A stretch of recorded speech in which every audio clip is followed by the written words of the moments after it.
What is everybody? Welcome back to the Transparency Friday. This episode, the Tepe murders, Michael McKee's malpractice, block cameras. But first, take a look. We are finally making waves to set the record straight. Anjanette Levy joins me now live. Anjanette, great interview with Rob and a lot of information that you were able to glean in that interview. Did he ever say that Mo had any recent contact with her ex-husband, Dr. Michael McKee? Hi, Ashley. Thanks for having me. He did not say that there was any recent contact. So that is... There it is. Anjanette Levy just had interviewed Rob. He did not say that there had been any recent contact that he knew of. So check one.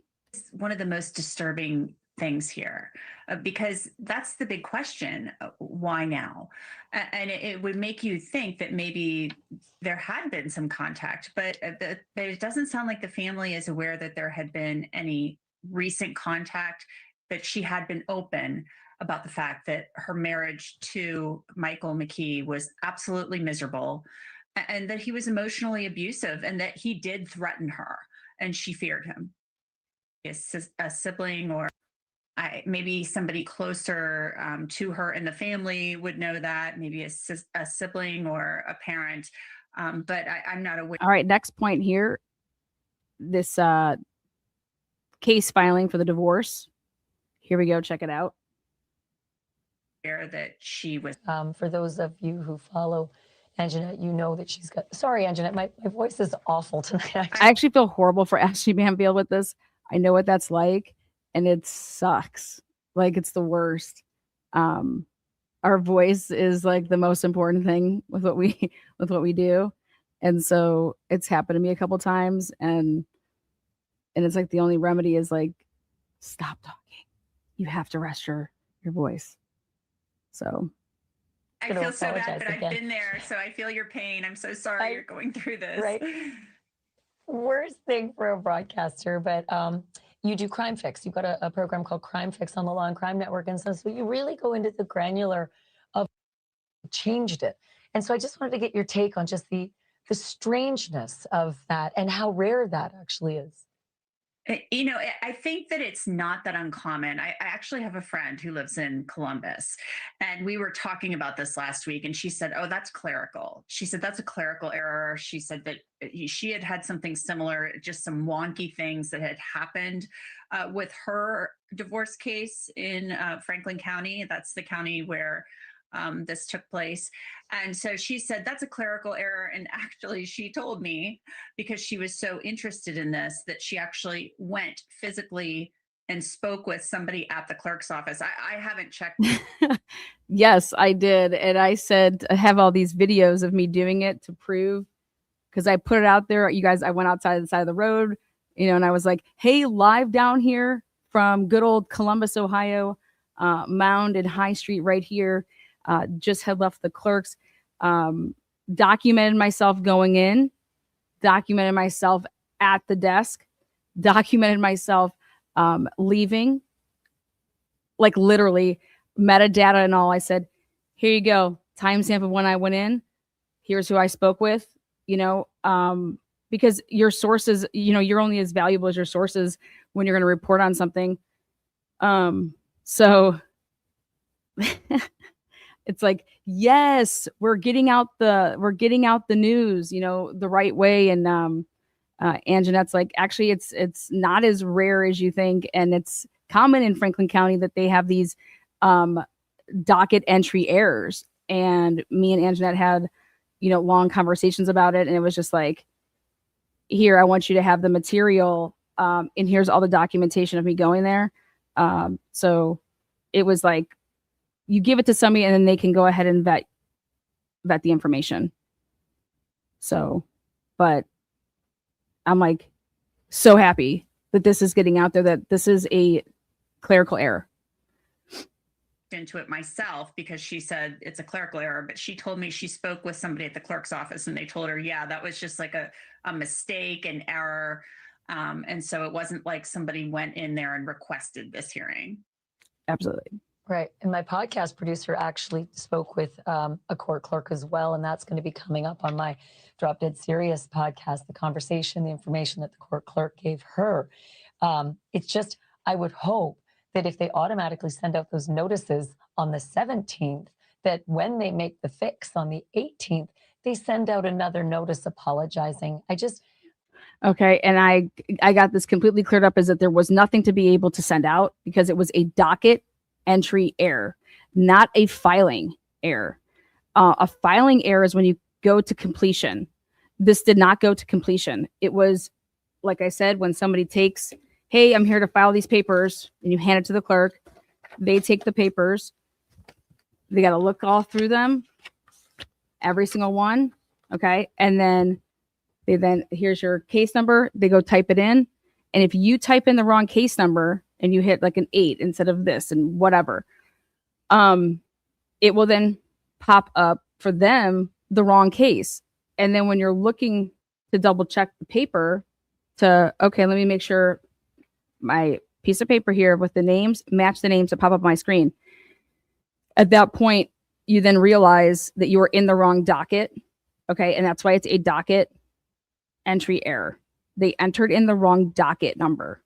Okay, there was no filing, there was nothing attached. It's been an inactive case since 2017.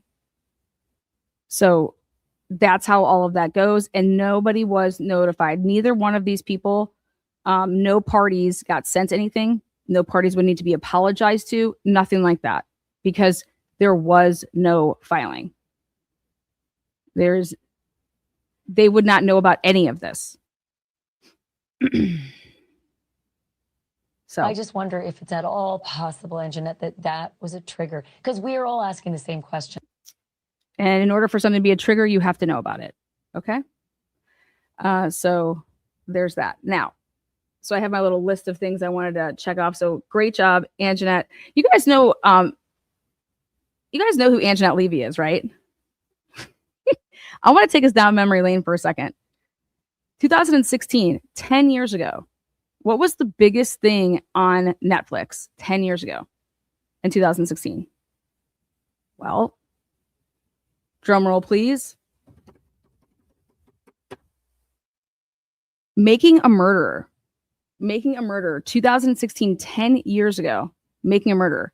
So how about this? I'm going to Google something for you guys. Well, I'll just use, I thought I had it up here.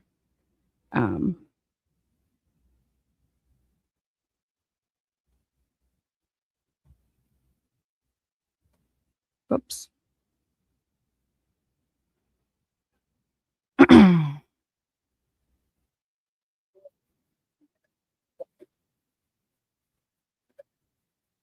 Foul play in a Wisconsin murder case. I think so. A wildly popular documentary has sparked petitions for presidential pardons, demands for a new trial, and cries of foul play in a Wisconsin murder case. Making a Murderer has also drawn a lot of attention to Local 12 News reporter Anjanette Levy, who covered the Stephen Avery trial and appears in the Netflix series. Anjanette has been flooded with interview requests, including one from Local 12's Joe Webb. And get this, she agreed to talk to him. That makes sense. For millions of TV viewers, Making a Murderer was a holiday season binge-watching event. For Anjanette Levy, it was a story she covered as a reporter for WS. Okay, so we're going to get into all of this here in just a second. But 2016, Netflix, it was the first ever where you want to talk about binging and sitting and not stopping watching an episode of Making a Murderer, Stephen Avery's case. Holy, do you know how long it took them to make that documentary? Yeah. Do some Google searches on that. Look up some facts about that. Documentaries take time if you want to make a good one. When people are asking me, when's your Idaho 4 documentary coming out? You guys, I'm trying to make, I'm a person that if I'm going to do something, either I'm all in or I'm all out. And I'm going to try to make the best documentary that I can. So if I made a documentary within 3 months, I'm going to tell you right now, it would be pure shit. So this is Anjanette Levy. Look at this. She's going to be like, I cannot believe. I was like, I'm taking us down memory lane, girl. FRV TV in Green Bay, Wisconsin. She knew how Look it at ended, but watch the documentary. Look at there she is. Anjanette Levy. documentary with interest. I had absolutely no idea that I was going to be in it until I think a week before it premiered. I received a text message with a link to the trailer. I thought it was entertaining. It's a 10-hour docudrama. So she's like, I was like, hey, so I want to talk about making a murderer. And she's like, oh, you want to talk? I was like, I think Stephen Avery's innocent. So she's like, okay, we'll talk about it. Okay. So we're going to hold her to the flames there on that one, guys. I want to interview Anjanette Levy on everything that she did with her, boots on the ground reporting. I told you guys, she's a fair person. She will ask the tough questions of both sides. And she's not afraid to do that. But she does it respectfully, and she's been doing it. It's not like, who's Anjanette, Levy. So I was like, I want to take us down memory lane. And she is the local reporter who was all over the Stephen Avery case. Centered around Stephen Avery. Avery was wrongfully convicted of rape in 1985 and served 18 years in prison before DNA evidence exonerated him. 2 years later, after suing the county and investigators for $36 million in damages, he's arrested for the brutal murder of photographer Teresa Hallbuck. Questions about planted evidence and the confession extracted from Avery's nephew, Brendan Dassey, made this Wisconsin's biggest story in generations.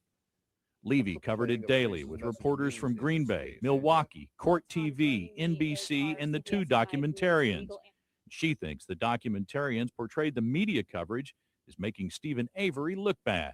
My take on it was that they were kind of saying that the media was kind of part of the problem here, that maybe these guys didn't get fair trials in part because of the media and there was so much coverage. The documentarians had total access to Stephen Avery's family. Media had virtually no access. Anjanette's role in the show has made her a bit of a celebrity. She's getting a whole lot of love on social media, including a marriage proposal. She's been interviewed. Anjanette, baby! She got a marriage proposal. You guys, we're going to talk all about this. She better give me the interview. If anybody beats me to this, whoosh, you guys are going to know that, oh my God, Lana's already had it. Like, look at it. Now they're trying to be like, oh yeah. But this is 10 years later, And so it's like, I would love to know maybe her feeling now about maybe some of the stuff that she said then. And like, it's like, do you stand by everything that you said? I don't even know everything that she said. I don't even know that answer. But I'm here for it. I want to, like, I can't believe it's been 10 years. Like, we're really dating ourselves here. By Elle Magazine, Columbia Journalism Review. Who proposed to Anjanette Levy? Okay. Did you say yes? Okay. Rolling Stone. I'm used to asking the questions. I'm not used to answering them. Yes, Rolling Stone did an interview. Okay. And yes, you guys need to check out, go back in the day, man. Go to type in Making a Murder, Anjanette Levy, Rolling Stone, and see what pops up. Read that article. So it's a little odd. She asks a lot of tough questions in the documentary, and the documentary raises tough questions about the case. Levy remains objective. I had somebody ask me today, do you think that the evidence was, did you leave thinking evidence was planted? And I'm just like, I'm not going to answer that question. The jury made that decision, and I wasn't at the crime scene. I don't know what happened. I was reporting on it and what they found. But did Stephen Avery or Brendan Dassey do it? Levy says her answer to that question just doesn't matter because she wasn't on the jury. Joe Webb. Oh, maybe we can ask her if she was on the jury, if she'd be a 13th juror. Let me just throw her some new stuff. No. Anjanette's great. And every time I've watched her present a material, I thought that it was fair in terms of trying. She's the only person that asked Bill Thompson a tough question. She's the only person that asked anybody to do with the Idaho 4 case a tough question, in my opinion. Or if I didn't see, you do it and you want to say, hey, Lana, look at what I said. Look what I asked, but so I got to start indulging in Anjanette's coverage and getting to know her from her Idaho 4 coverage. She was down in Idaho a lot. So with that said, moving on, just so you guys can see 10 years later, you know, can't believe it's been 10 years. All right, next up. Let's see here. Okay. Did you guys know how young the CEO of Flock is? Okay, you're the CEO of Flock Safety. That's right. Let's talk about your background. I want to hear a little bit about kind of how Flock Safety began. Yeah, so about 7 years ago. This is what I wanted to know. This is all I cared about, is where did Flock come from? I want to know the history about it. Here's where the Flock cameras came from. And this is why I wanted to share this with you guys, so that you have all the same information. When I come across something that I think is worthy of, like, hey, this is what you need to, this is what you need to look at. This is what you need to listen to, watch, and then make your opinion from. This is straight from the CEO's mouth. Like a lot of people probably watching, I was just a guy sitting at my house, and the following night, a bunch of cars got broken into. And in a place like Atlanta, if you break into 10 F-150s, inevitably you're going to find a firearm. And so it's pretty good business if you're a gang. And when the Atlanta Police Department came to our neighborhood, they said, sorry, like we can't do anything. And I was pretty confused. I'm an engineer. This seemed like a pretty solvable problem. And when I look at the national data, it's about 9 out of 10 times when you break into a car, break into a home, you get away with it. So Atlanta wasn't particularly bad. They were particularly. Isn't that crazy? When you break into a car 9 to 10 times, you're going to get away with it. It's a pretty interesting figure. Like, that's wow, right? Normal. And when I asked, like, well, why? My assumption, and maybe you have this assumption too, is like, it's an apathetic issue. Like, they don't care because no one got hurt. It's an evidence problem. Yeah. The lack of evidence was making it impossible for them to do their job. And it said that they needed a license plate. So I called 2 of my friends from Georgia Tech. So it was an evidence problem. We needed a license plate. We needed a license plate. That's what they're claiming, is that we're not able to catch people breaking into cars because we need a license plate. I have some thoughts on that. Okay. I have some thoughts on that. Paige and Matt, and said, we got to build a camera that reads license plates. And APD says if we do this, they can catch some bad guys. And so we built these. So he's like, we need to make a camera that can catch license plates. If we can do this, then Atlanta Police Department can catch people that are breaking into cars breaking into cars and stealing stuff. And these cameras on my dining room table, put them in my neighborhood, and almost to the date, 2 months later, that same group came in, middle of the night. Okay, so what he did is he made these cameras, put them in his own neighborhood. And then within 2 months, there was another break-in. They got it on these cameras. Here you go. We made these, we set these up. It's like basically we became our own, HOA, and here we go. We're going to put these up in the neighborhood. We had our cameras. And that following morning, they put a bolo out for that license plate, pulled the individual over in a traffic stop. All the stolen stuff was still there. Person went to jail. So the precipitous of your. So the question is it's like this. You're turning over for this person right here. All right. He set up these cameras, but were they on, public or private drives, roadways? Okay. But they put up these cameras, right? And then it basically gave what? Probable cause. Here, this was just broken in. My car was just broken into. I'm missing. These are the items. They probably staged it, is what I would have done. Had, recorded myself doing it all so that way I could prove it down the road. But my car was broken into. Here's this. And we have these cameras, and they caught the license plate. And so that gave them what? Probable cause to do what? Pull over that car, put the bolo out. Hey, we're looking for this car. When you come across this car, here's the plate. We're going to pull this person over. And then in the car was all the items. So that what it sounds like to me is that you're creating probable cause, right? And it's a citizen though, that brought you it, because it's almost like if my camera's caught something at my home, I'm providing that as evidence. Here, this is my evidence, on my interview, you're interviewing me. What am I providing the cops with? Let's say that I was attacked. Here's my clothes that you want to take off of me. Okay. That's evidence.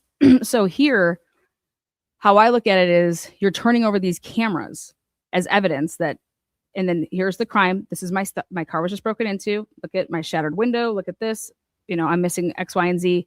So we're creating, what are we creating here? Probable cause to then go, right, and be able to pull somebody over like this and say, hey, what, get out of the car and we're going to search your car. Company was you being a victim of a crime. Yeah, and I knew nothing about law enforcement. I knew nothing about public safety. I've never carried a gun. I've never had a bat. Never even like. So my question would have been, if I was interviewing him, is where did you set these cameras up? Were they on public road, like right out here on a pole that's like on my public street here? Was it in my property and I put them on other people's, like my neighbors? Hey, I'm going to set up a camera here, you know, on your property. And then I'm going to get one down a little bit, you know, further right there at the edge of the street. So we have one right there. Like, where were these set up? But this is how this originated. And so then my brain gets going and I'm like, because you guys have no idea how many times I said I wanted to do a couple different things. And I'm telling you, if I just would have said F you to the people that were like, that would never work. Okay, yeah, 10 years later, I'm seeing, yep, exactly. Uber, Lyft. Okay. I wanted to do the same thing with the babysitting app. All right. So please spare me. Never even crossed my mind. Yeah. But then you start to realize that like everyone wants to feel safe. And so another neighborhood found out about it. So we said, oh, okay, I guess we can build some for you. Another neighborhood, you wake up and it's a bit prolific. Yeah, and this was in 2017. This is less than 10 years ago. Your company has expanded pretty rapidly. How many cities are you in right now? Yeah, we're just in north of 6,000 cities, which generally speaking is most of the country. 6,000 cities. So think about this. You then were like, Atlanta Police Department, he's gonna talk about a case that I covered in the past out of Atlanta. A brutal murder in a park. Okay. He's going to bring this up and he's going to talk about how they had all these cameras, but none of them were working. That's the case that we covered. All right. Horrible. But he would have had to, did Atlanta police say, hey, how does it get to the next phase of, you just told me you got it in 6,000 cities? How'd that happen? You're what? He's selling a product.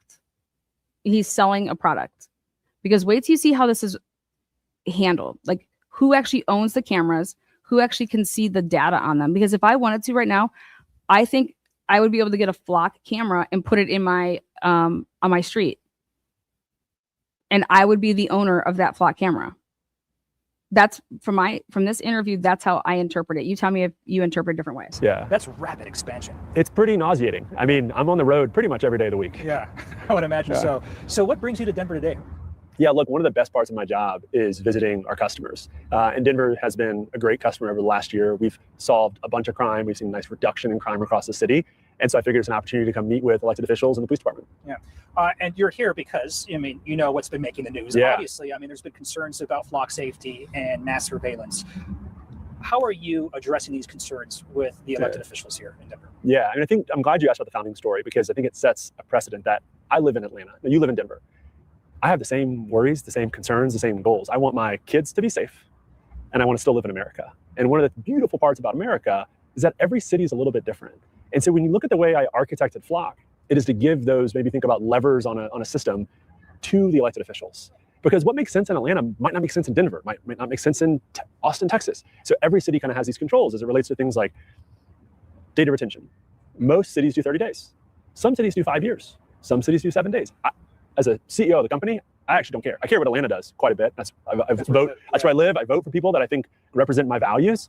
And we also think about transparency. So every single search inside of Flock is audited. We also care about transparency. So every single search is audited. Audits stored in perpetuity. So while the data gets deleted at 30 days, that search history gets stored forever. And who owns that data? All the data. Search history gets saved forever. You may be able to get rid of, after 30 days, to lose the video, but an officer that would have searched it or used anything that would have been searched for is going to be stored. And I think that's something that people don't know, and it needs to be known, and that it's forever. So if you made a search to like be looking for something, that would show up. in a FOIA request through them. Is owned by the city or whoever's paying for the camera. So if it's Okay, trying right to get there. stored forever, And who owns that data? all the data is owned by the city or whoever's paying for the camera. So if you added one in your neighborhood, which you should, your neighborhood owns that data. You control who has access to it, who it's shared with. So some of our neighborhoods share with local law authorities, some don't. And I think Okay, so immediately, you want to know what I started thinking about? I was like, oh my God, this is literally like IGG with what he just said. Okay. You get to decide who you want to share with. It's like, do I opt into law enforcement to be able to see this or do I not? I literally thought about like literally just like when I was listening to this, I was like, oh my gosh, why am I getting like investigative genealogy vibes right now? You get to pick and choose who you share with. And whoever owns the camera, that's their data. That's that city's data. That's that neighborhood's data. And I'm like, woo, like, woo. if you look at a place like Denver, all the data is owned by Denver PD. I can't even access to it. Even if in a life or death emergency, you called and said, hey, Garrett, we really got to get you. I say, I don't have the keys. It's encrypted.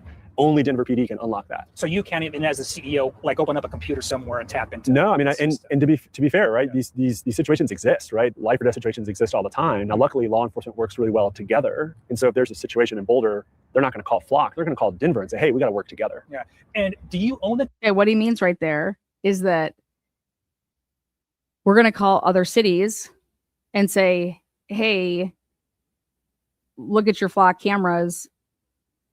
We have a situation going on and we need these suburb cities from Denver to work with us to see if they can spot on their cameras X, Y, and Z.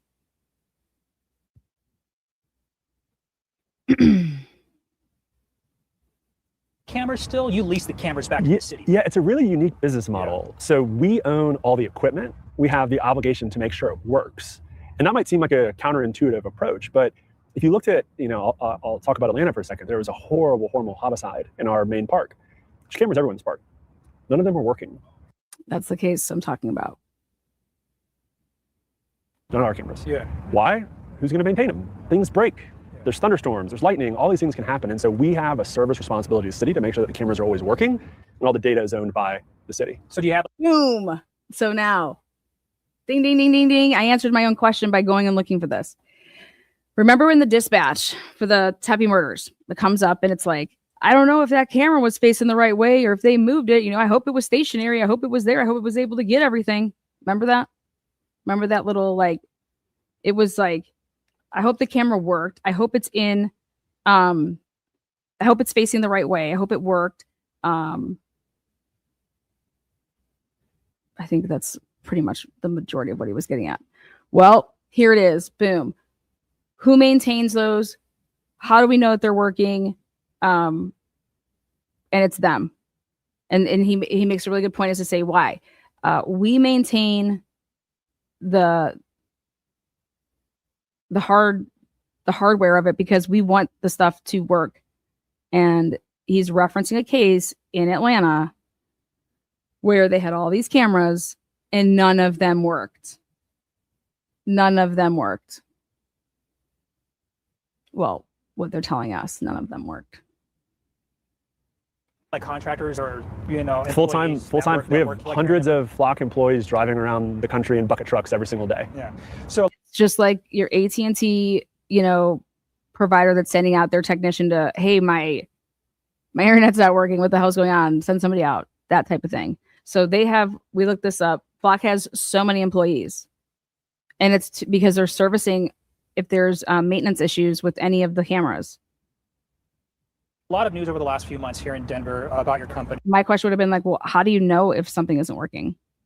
And how soon do you find out that something isn't working? You know what I mean? Who monitors to tell you that, hey, this isn't working? Unless we could watch the cameras and be monitoring, you know what I mean? I would be able to tell you that, oh, this camera's not working. How would I be able to as a citizen, do I know that? And that's what the question should have been right there is, oh, okay, so you guys maintain them. Okay, well, how do you know when they're not working? City Council voted not to extend the flock contract out of concerns the system would be exploited for immigration matters. Yeah. How are you addressing these concerns? Yeah, so I think, look, every city needs to make a decision what's right for them. Some cities work really closely with federal authorities. Denver works very closely with federal authorities. Now, in the case of Denver, if there's no desire to work with ICE, that's great. We need to create a safer city while still upholding the values we have. And so in the case of someone like Denver, if the goal is to never work with ICE, just tell Denver PD, you can't work with ICE. And it's really simple to do in the system. Yeah. The concerns that council. So basically, he's saying that if ICE is using this in any type of way, it's because local police departments are giving it to them. Because I would have asked, well, do you have any federal contracts? Right? Wouldn't you have come back with that? So you don't have any federal contracts. The feds have no flock cameras. Right? Like, isn't that something that how you would ask that? Because I would just be like, okay, just so I'm clear. You get what I'm trying to say here? Like, there should be no ambiguity. Like, here it is. So I think that could have been asked better. Council has raised over the last few months about this system. Do you believe their concerns are legit? Look, I think everyone's right to an opinion. I think that oftentimes what people don't fully understand, they fear. So let me give you a good example. There's been a statement that ICE has a back door into flock. That is technically impossible. Technically impossible. And you've seen this in cases of other encryption debates where companies have said, hey, we want to get access to data, and pick someone like Apple. Apple can't access what's encrypted on your device. That's the whole point of encryption, is that the person who owns the data has the keys. That's why I want to know more about Cellbrite. Think about this. Our phones are encrypted, okay, for a reason. We go, you arrest me. How are you getting actually a search warrant for my phone? If I don't have my phone on me, I don't have my phone on me, okay?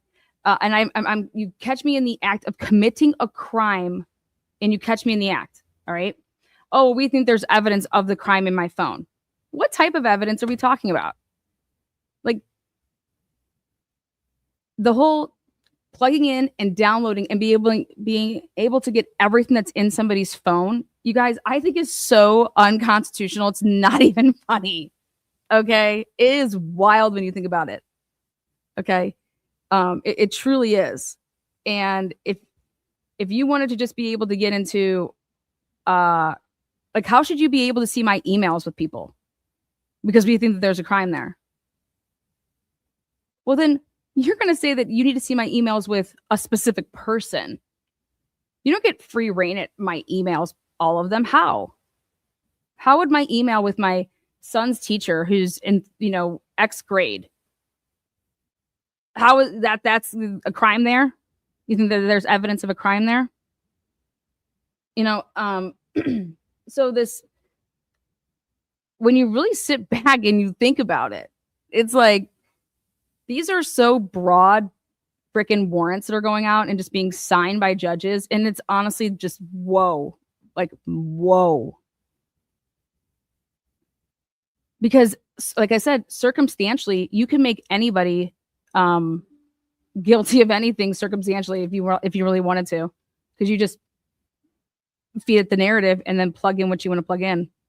And so while, Denver PD most recently, right, they solved a $12 million heist using Flock in a nearby mall. You know who made that arrest? The FBI. It was $12 million. It's a very, very big case. So there's a great example of federal authorities working with local police departments. So I think is an opportunity to explain how this works. Unfortunately, technology evolves faster often than kind of policy. That's hilarious to me. Okay. Basically saying that the FBI was only involved because it was $12 million. What's the... That's wild. That's not even... So think about it. No, it has to be a federal crime in order for the FBI to be involved, unless you're asking for the FBI's help and you're continuing to keep it within your jurisdiction and you're utilizing their resources.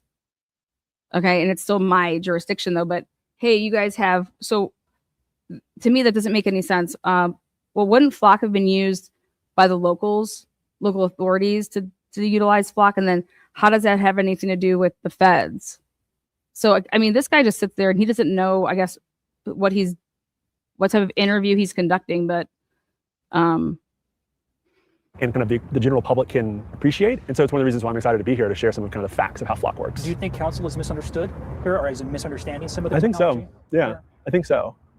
I like to push back on your assertion that ICE does have a backdoor access, because my station, my colleagues at my station, they did find the Loveland Police Department, which is a local entity, gave access to an ATF agent who in turn used the system to search for ICE. Yeah. So, I mean, there is the access for ICE by all these proxies. How do you reconcile it? Yeah, so I think at the end of the day, Denver PD has total control over where their data goes. If they want to share with Loveland, that's up to them. Now, in the case of Loveland, that was a task force member assigned to the Loveland Police Department, just like Denver has task force members. So when I think about the definition of a backdoor, you're talking about unfettered root access to a system with no auditing, with no controls in place. In this case, actually, everything worked perfectly because you're describing an audited transaction. Now, we can debate, and you're welcome to debate, whether or not that is a search that Denver PD wanted to happen. But it was traced. If they ever wanted to, Denver PD could click one button, no longer sharing with Loveland. I believe I heard. Exactly. He's 1000% correct. You guys are barking up the wrong tree. This was not a breach of like somebody finding a loophole to get into my system. That's not what happened here. It's Denver sharing it with Loveland and then Loveland doing what they did. You understand? There was nobody breaching anything other than you're allowing access to an ATF agent to come in under you, the Loveland Police Department, to then look at whatever the hell you want to look at and sharing things. That's not a breach of anything. That's love, like that's you're allowing Denver to share with Loveland Police Department. So they got the Denver Police Department, you have the Loveland Police Department. Yep, here we're all sharing. And then you're, hey, come on, sit down here at this desk with me and sit here and we're going to go in and look at whatever you want to look at with an ATF agent that's sitting next to you as a Loveland police officer. And as he's just describing here is that they had some task force. And when you have task force, usually what it is it's multiple people, usually like two from like multiple local agencies mixed in with two feds. And that's what a task force is you have 6 to 10 people that create this little task force. And when I say the 6 to 10 people, because you're having multiple agencies, but they usually just assign the certain people from each of the local agencies, and then it's mixed with someone federally. And they're like, this is, and they call it all names like a Night Hawk, task force, or intruder on a midnight blue walk. Like they name it all this operation, whatever they want to call it.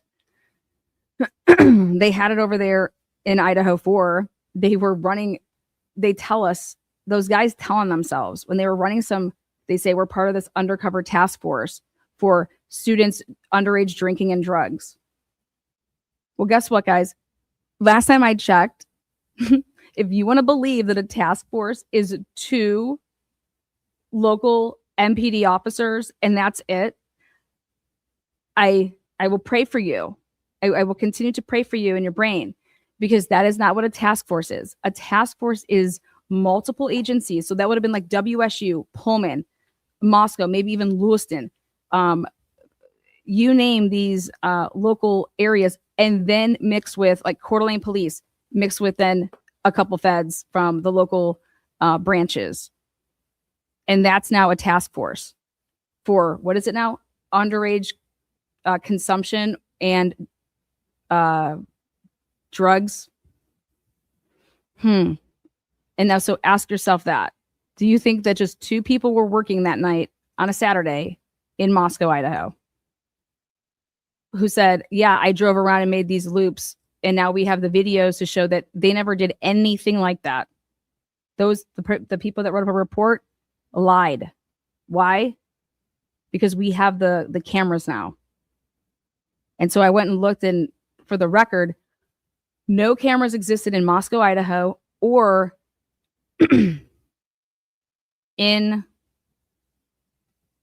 Pullman from Flock. Now they have it. So go take a look. So they weren't using Flock back in 2022. And if you guys can find anything where it says that they were, I want to know about it and email me, because I've been on the hunt to find anything like that. So email the Mind Challenge gmail.com.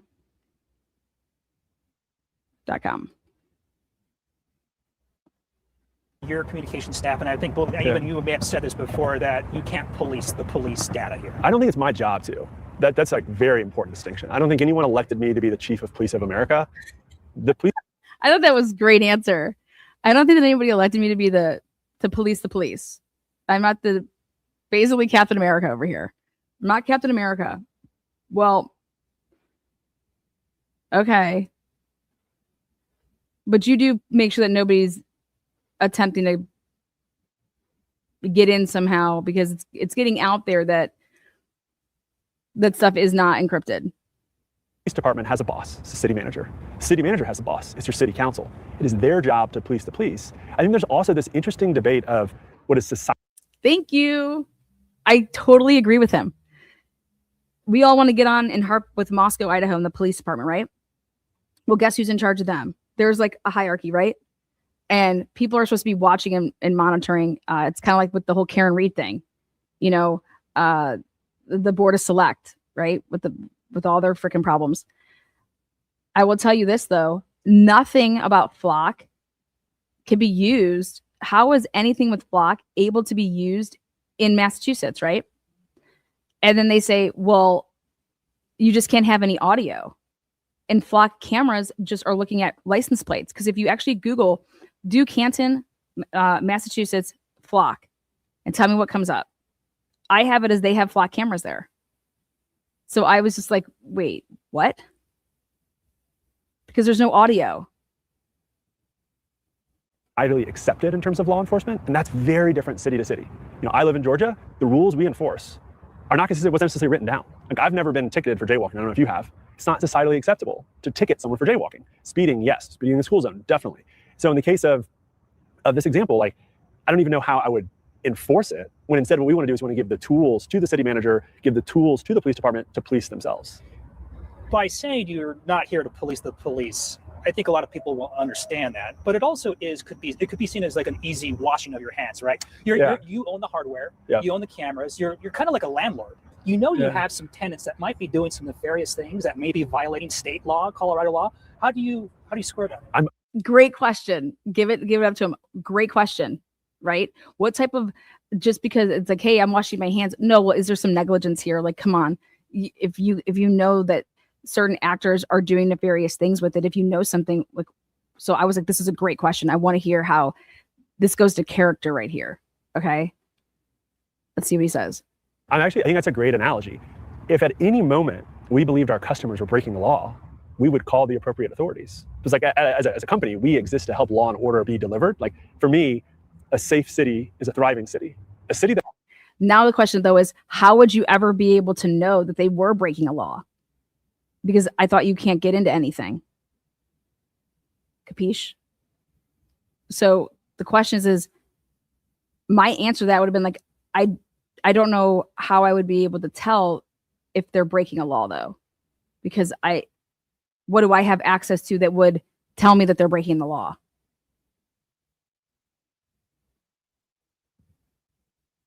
And basically, I would say, I'm not stupid. It's about the fact that if you were to see somebody's name run 10 times or somebody's license, like, because talking about like a search, okay? And he knows it, and listen to what he says right here.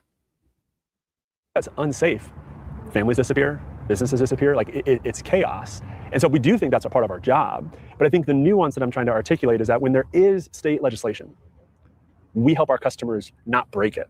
That's very different than me proactively doing something like, oh, you searched for the same person 6 times, that looks suspicious. So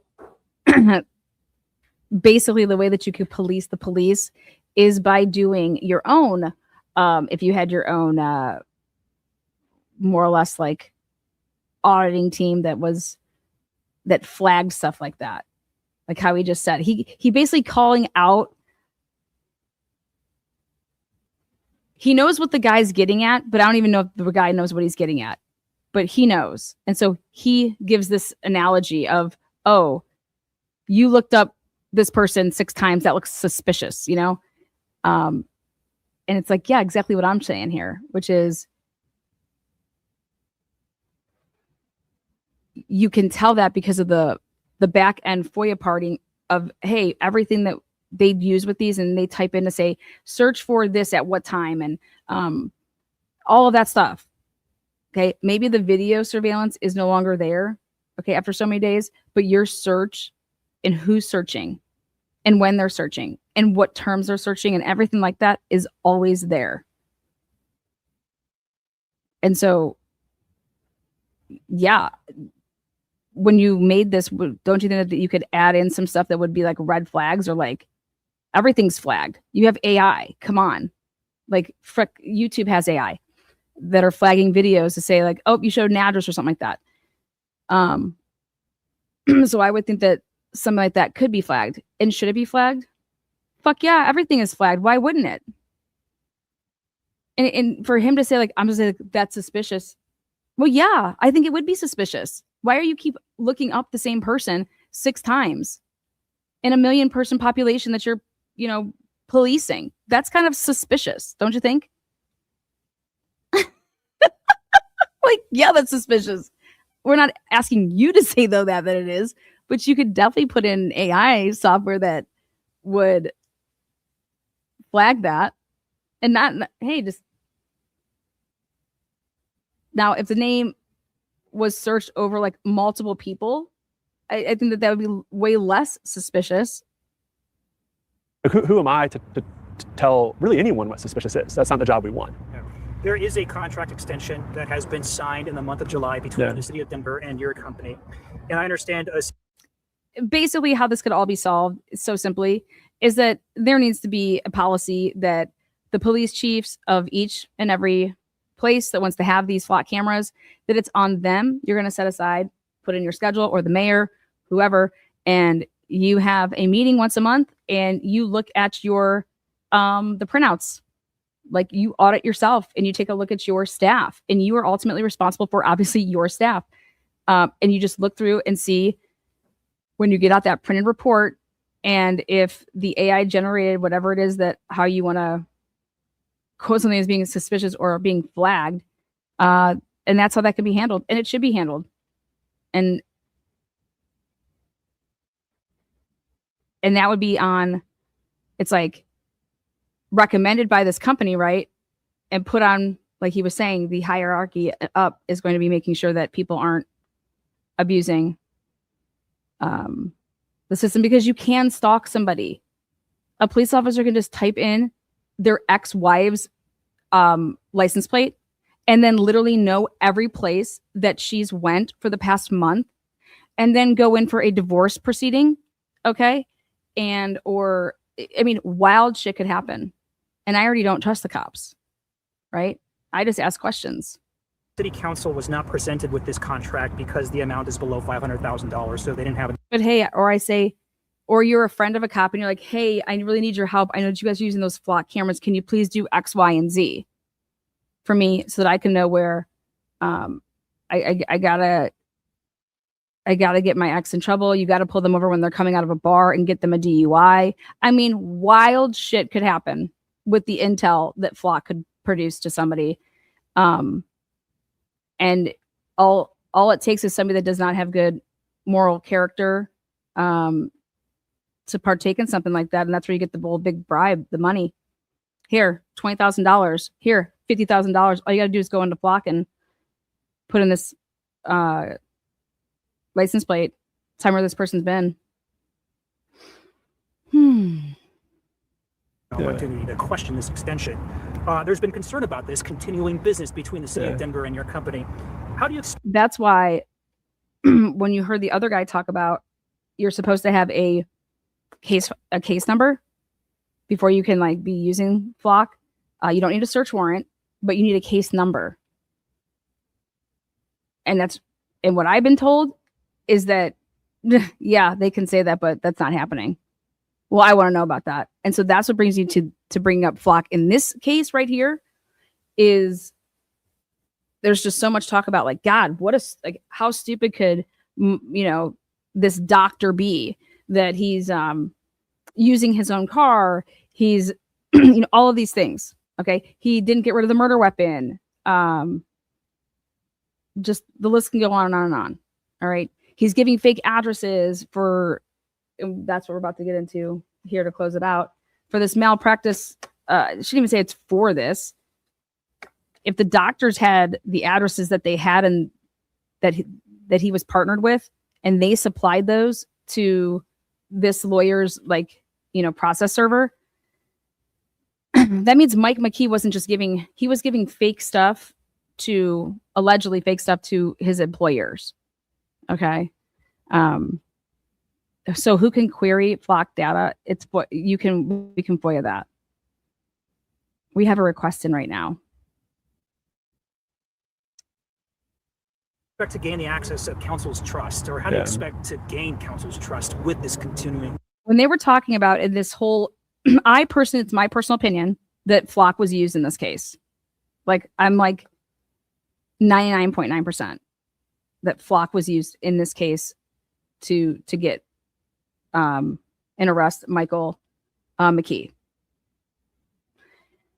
And what tipped me off to believe that was all of these linking of LPRs basically from Chicago, that area, to here and back. Because let's say that you avoided the toll roads, okay, and custom LPR readers, right? What, don't you think that's something that he would have considered?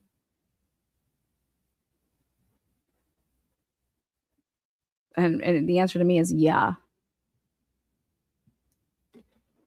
I mean, does he even know about Flock? I don't know. But how could you even know where all of them would be? At the end of the day, to be able to link the way they're claiming, I personally believe that Flock was involved in the probable cause arrest of your defendant.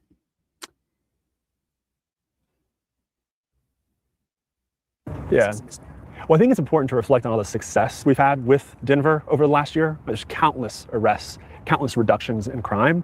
I also look at it and say, for me, if we can build a common ground that everyone wants Denver to be safer, then it's just a question of how we achieve that goal.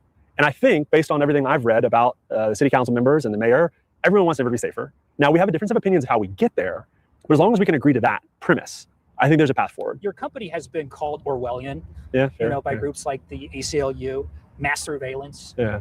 There are calls by groups here in Colorado to have the cameras completely shut down. Yeah. How do you respond to that? Yeah. Look, I think there's a few things. One, I'd bucket the criticism in two big buckets.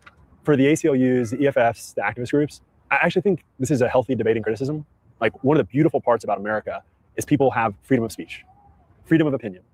And they're entitled to that. And we should face the criticism. I think it makes us a better company. I think it makes Denver Police Department a better police department, because absent that criticism, there's no feedback loop. And so even at the beginning, if you look at the beginning of the company, when we were first getting started, we had a lot of agencies and cities in California adopt us. That's why, in my opinion, it's imperative that the people that are providing this service, which are the cameras, which are working cameras, that they have to provide a, I know they're sitting here saying that we can't police them. Yeah, no. We need some policies put in place. And that when policies are not followed and violated, what is the consequence? Because without the consequences, you're going to do whatever you want to do. Okay. If there's no consequence to me, I don't know, name it. When you're a kid and if you do X, Y, Z, there's consequences. You get grounded for a week. Okay. If you don't have consequences, it does not deter anybody from doing anything. So nobody wants criminals to go free. Okay. Or just be roaming around. All right. But at the same time, your cameras could actually be used by criminals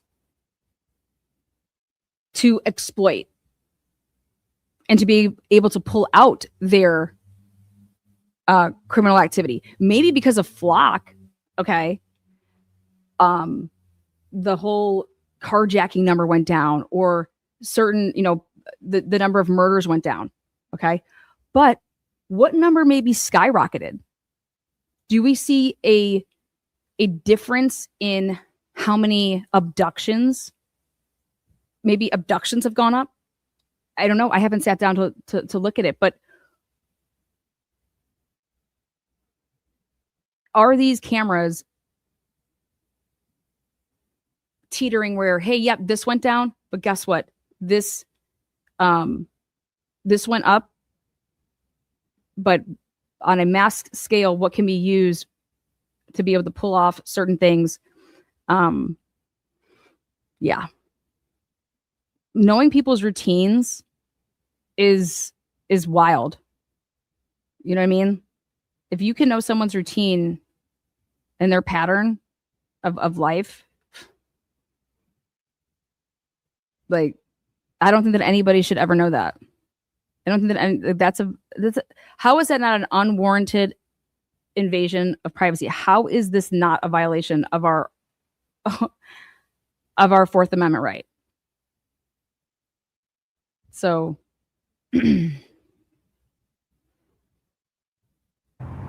And one of the reasons why is because they're like, hey, we want to have better transparency with how our law enforcement uses technology. We're great, we'll build that. I didn't know that was a problem. That wasn't a problem in Atlanta. It's a big problem in Oakland, California. So we built that. And so all of this feedback actually builds a better product, because once again, we're not going to force any of this on any city. So even something maybe as simple to you and me as a transparency portal, where you can log in and see, hey, where are the cameras and what are the search reasons? Every city gets to pick. So I welcome the criticism. Now, I think where the second bucket that I would say is not as welcome is just... See, but what he doesn't get to pick, he can pick those parameters, but what he doesn't get to pick is, what are the consequences when it doesn't happen? Who picks that? No one's getting prosecuted for frickin' perjury anymore. How is perjury not being prosecuted? Perjury needs to be prosecuted. Otherwise, I'm telling you, lie your ass off. Nothing's going to happen to you on the stand. Okay? Say whatever you want nowadays. I'm telling you. Lie in a divorce case. Nothing's going to happen to you. Have friends of yours come in and lie. Nothing happens. There is nobody there. Nothing is happening for the simple fact of that you can lie in a courtroom. So if you violate the policy, what happens? Nothing is happening. And things need to start happening. Oh, that person loses their job. That's not good enough for me. Sorry, it's not. No. If you have this type of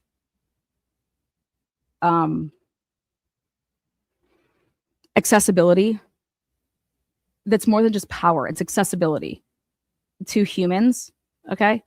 That means that's a type of, and you breach that.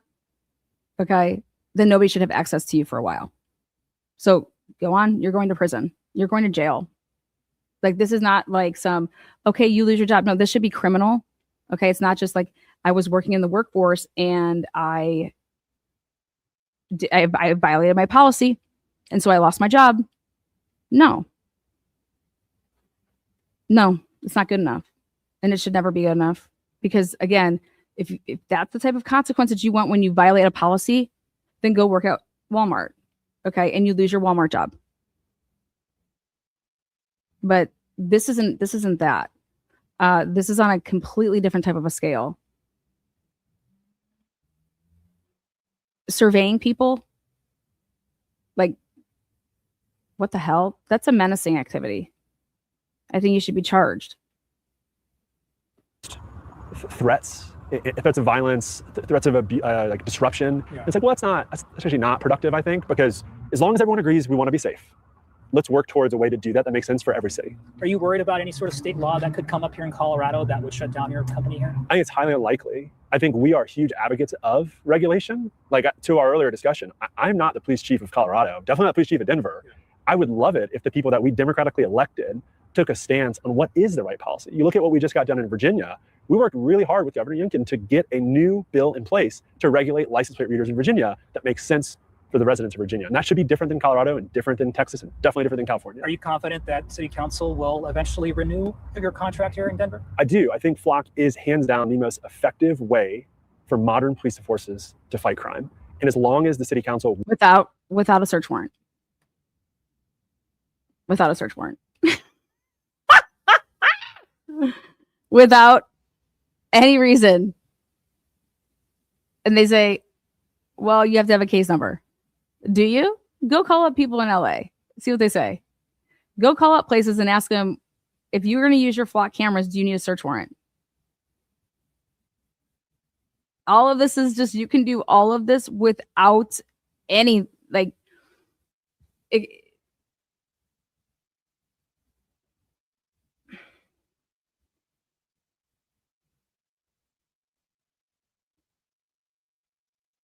wants Denver to be safer in 2026 and 2027 and beyond, Flock is really the best option for Denver. And what are you telling them as you're here in Denver? I'm mostly listening because I don't live in Denver.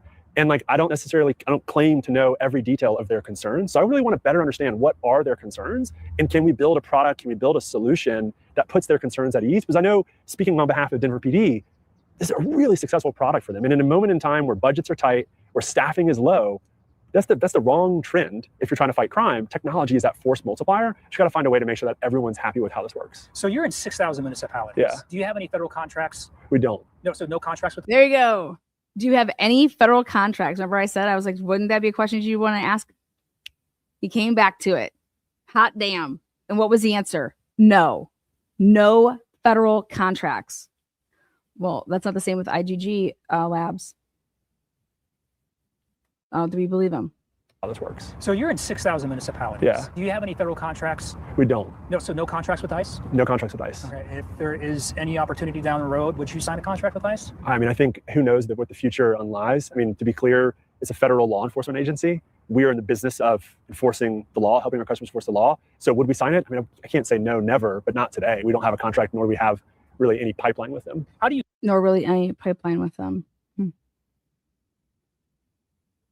Feel about news reports coming out there showing that ICE has had access to the system by proxy, through other agencies? Yeah, I think if it is societally acceptable for that city, that's up for that city. So I don't really have a personal opinion on ICE or a personal opinion on their use of Flock. But in the case of pick a random city, if that's really important to them to feel safe, they should do what makes sense for them. I think we've covered a lot here. Yeah. You've answered all my questions. I've noticed myself as a reporter, I go through the search warrants here in the city of Denver once a week, and I see Flock referenced in a lot of criminal cases. One case that comes to mind was a guy who shot at another guy. It was a road rage case, and within 45 minutes, the police department was able to track down that suspect within 45 minutes using the grid, using the network, which I think is really interesting. And I've been here in Denver now for 15 years, and I can see that in the criminal cases. I would imagine these are some of the cases that you're bringing to council, maybe some of these examples. Well, and I think there's an interesting study. So if you look at the kind of national research on crime, I would have bet that if you have harsher punishment, you have less crime. But if you look at how criminals tend to think, it's not calculus, it's Boolean logic. And the Boolean logic is, I'm not going to get caught. Because I agree with that. I agree with that. Because the reason I agree with this is because when you say if you have harsher punishments, what's harsh? I don't even know what harsher punishments. Yeah, no, they're just going to try to with technology work smarter to get away with it. 50 chance you get away with homicide, and there's a 90% chance you get away with stealing. I'm not going to get caught. Because there's a 50-50 chance you get away with homicide, and there's a 90% chance you get away with stealing someone's car. Okay, so check this out. He is saying that there's a 50% chance that you get away with homicide. I'm like, wait a second, where are you getting those numbers from? 50% chance that you're getting away with a homicide? Where? For example, we just had a press conference here. Okay, here for this case, where it was, we had a total of 84 homicides. 84 homicides in Columbus in 2025. And 69 of them, they want to say they're solved. Well, there was an arrest made in 69 of them out of 84. And now I think they go ahead and say 70. Okay? 70 of the 84 homicides in 2025, there's been an arrest. That would mean 14 unsolved. Do you guys know what that percentage is? It's not 50-50. So I want to know where he's saying, and then he's saying, Hey, and it's a 90% chance that you're going to get away with somebody that jacks your car or takes, basically, I want to talk about home invasions then, because he's saying it's those type of numbers. Somebody that comes into your home, you have a 90% chance of getting away with going into someone's home, breaking in. So you do the math. As soon as that paradigm shifts, and criminals now know that if you commit a crime in Denver, you will get held accountable, which to me is a very basic concept, but still hard to implement. You need to say you will be caught. To say you're going to be held accountable is interesting. You will get caught. What happens after that? Crime goes down, which to me is a very basic concept, but still hard to implement. Crime goes down. And there's countless cities, hundreds of cities across our country where they're feeling this. And I want that same for Denver. I think Denver deserves that. Yeah. What do you just say to someone who's kind of on the fence with this right now? They're like, they can see the benefits, but they also are worried about the mass surveillance concerns. What do you say to someone? Yeah, I think criticism welcome. Like, I'm not perfect. I don't have all the answers. I think there's 300 plus million Americas. We got to build a solution that makes us safe while still protecting our civil liberties and the values that make us really the best country in the world. And with that, I'd welcome, like, we have 300 plus open jobs. Come work with us. Like, if you want to solve this problem and do it in a way that makes. Yes. So I said, come work with them. I want to work with Flock.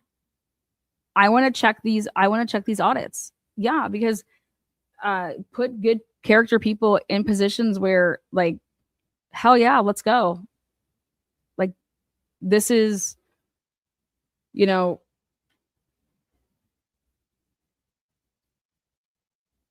shouldn't be political. It should just be about the numbers. It should just be matter of fact. And there needs to be some criminal element here. If you have this type of ability and access, that this is not just a you lose your job. We're going to fire that person. That's not good enough. Not with this. It needs to be, if you violate from the end of using the equipment, then it's termination and it's menacing. I don't care what it is. There needs to be, if you violate something like this is not just you're fired, or that you just get probation or lose a couple vacation days. Get out of here. No way. When that is just what would happen to you, then everybody is going to violate it. So you have to reverse that.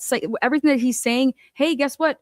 People are going to deteriorate from doing crimes because we have these cameras, blah, blah, blah. Well, awesome. We need to deter from people violating the policy.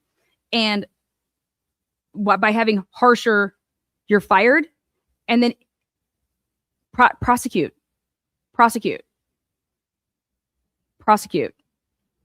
If you are using something like this for your own personal gain or an individual's personal gain that for whatever reason you're doing it for, that needs to be a crime. Not just lose your job. That is a crime, and you are prosecuted. Then guess what? These people need to lose their pensions over this shit. Then guess what starts happening? Wow. There's accountability so that now, hey, yeah, you want to go ahead and violate the policy and do something like that. We know that that's going to be few and far between because of what's on the line. That's what needs to happen. You want this type of shit? I'm fine with it. There needs to be the most ridiculous penalties for when you violate it. Not this Judge Hitler bullshit. You just violated your own policy? Okay, nothing to see here. That's horseshit. Absolute horseshit. Do I think that stuff like this should be used in murder cases? Absolutely. But I'm sure that we can find a way to do it and not be completely running rogue with it. That's my take. Do you feel really good? Apply for a job at Flock. We'd love to have you. So look, to our earlier conversation, we don't have all the answers. We've gotten a lot of good feedback from cities in Colorado, not just Denver, of, hey, how do we help enforce how we want our law enforcement to use Flock? Mm-hmm. So one of those examples is there are cities like Denver that do not want their police departments aiding in immigration control. So now in Flock, if you search for ICE, immigration, a number of keywords, we flag it and say, hey, that's not a search you can conduct. And so I think this is a good example. Yeah, but what happens? Exactly, we flag it. So he just proved to me that you can flag it, right? Exactly. Key search words, right? Perfect. You just said it. But nothing. What? We flag it. What happens to that person? And right now, nothing. Right now, nothing. And that's not good. Okay, closing out today's live update. The United States District Court, District of Nevada, Reno, Nevada, right here is the lovely 12-page filing on June 7th, 2024. This was the second amended civil rights complaint pursuant to 42 USC 1983. And I'm going to go on over here to Hector. Lana is too liberal for her own good. Ah, that's so funny that you would think that. Ah. Oh, shit. Oh, shit.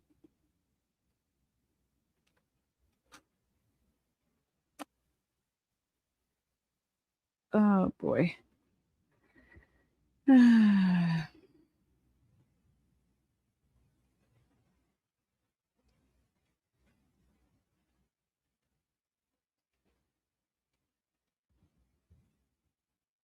All right, here we go.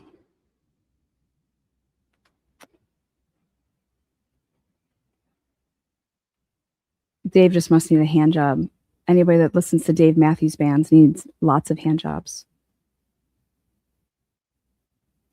All right, little handy. Give him a handy on Friday. Somebody give that man a hand job. All right, here we go. This is this lovely malpractice.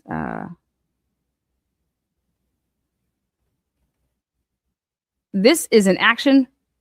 Wait, by an inmate? Wait, what the fuck is this one? Was I not supposed to be pulling this out yet?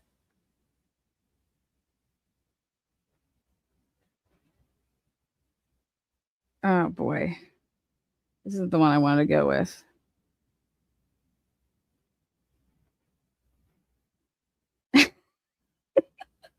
All right, well,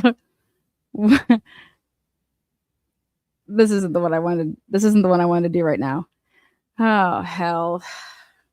Let's see if you guys are ready for this. Let me ask Bella if everybody's ready for this. No, we'll hold on.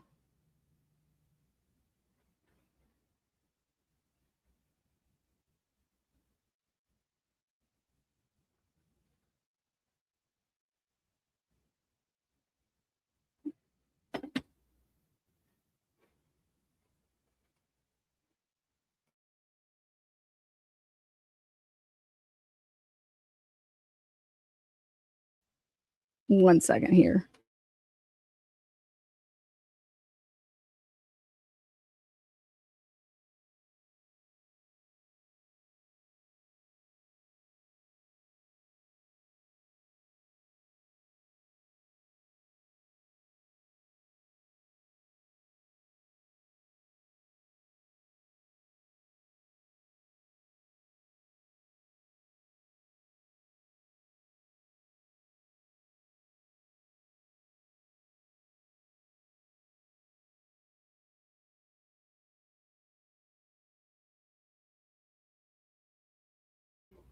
Okay, we're going to do full disclosure here. Everything is alleged. There we go. Well, we said we were going to do a General Hospital Friday. You guys know what General Hospital Fridays are all about, right? When you leave the biggest cliffhangers. So here we go. I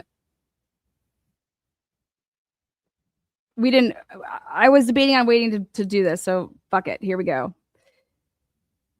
Everything is alleged. We'll give it to you. What's up, William? Thank you so much. Thank you so much making yourself known here 29 months.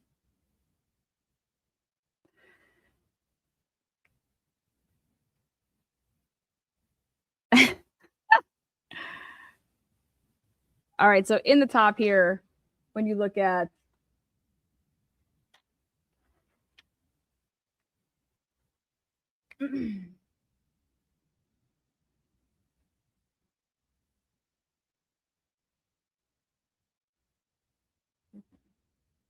take a look there.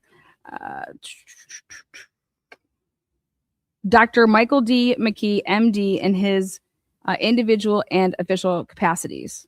And there's all these other people. All right.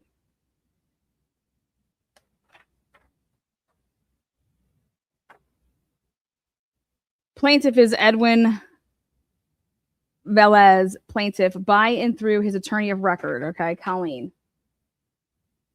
So the nature of this action, again, this is all alleged. We have no idea who this belongs to.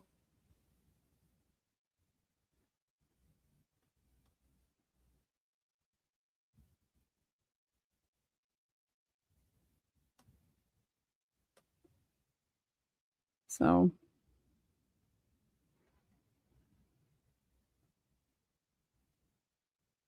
let me make this as clear as I can. Okay. This is an action by an inmate in the Nevada Department of Corrections seeking redress for civil rights violations, negligence, and negligent infliction of emotional distress. As explained herein, the named defendants violated the 8th and 14th Amendments of the United States Constitution by willfully refusing to provide plaintiff with proper care and appropriate medical treatment. This exacerbated plaintiff's serious medical condition and caused unnecessary physical and mental pain and suffering from an otherwise treatable medical condition, as well as ultimately resulting in the permanent loss of plaintiff's left testicle. Okay, left nut.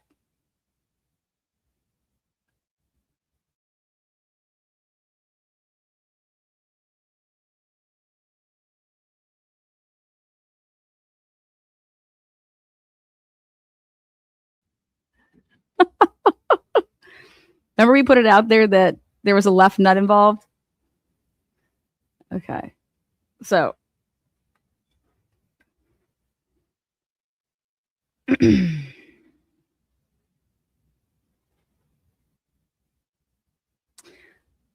plaintiff is a citizen of the United States residing in the county of Pershing, state of Nevada, and is an inmate in the custody of the Nevada Department of Corrections. He is incarcerated in Lovelock Correctional Center. Plaintiff is informed and believes and based therein alleges that all these people, so this MD is an individual who resides in the state of Nevada and during all relevant times was the medical director for LCC. In that position, so this person was responsible for the practices and policies and procedures affecting the medical care or lack thereof.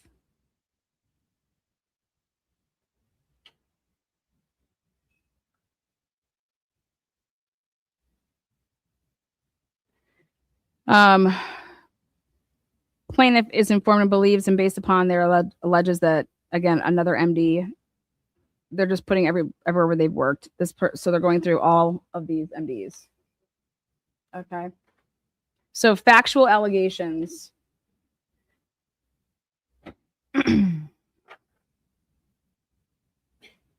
Let me get right here. Right here is that the plaintiff is informed and believes and based thereon alleges. So see these other ones? Informed and believes. So plaintiff is informed and believes and based their alleges that Michael D. McKee, MD, and then McKee is an individual who resides in the state of Nevada and during all relevant times served on the medical review panel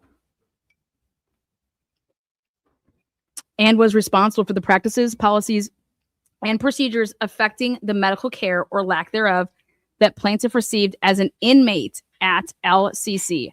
McKee is sued in both his individual and official capacities. Okay, so again, this inmate lost his left testicle. Okay, you cannot make this up. I promise, you just cannot.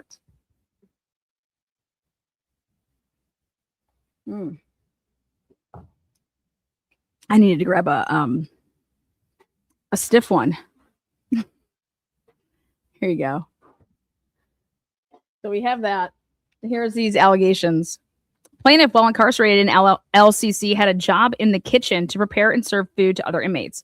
While working in the kitchen, plaintiff suffered an injury while preventing a food cart from tipping over as it entered a holding cell unit. Immediately following the injury, plaintiff began to have pain and swelling in his left testicle area. Plaintiff was first seen by a LCC medical provider on or about January 19th, 2018, who conducted an ultrasound and diagnosed plaintiff with it's a type of swelling in the scrotum in which fluid collects in the thin sac that surrounds a testicle, guys. Okay, so it was slow. Due to the severity of this hydrocele, is that it? Kelly? Hydro, yeah. CELE. Hydro, where you at? Hydrocele? That's what I think too. Cell. You know, it's all the same, right? Hit me on my celly. Wow. Hydrocele. Better check yourself. Okay, so he has a problem here.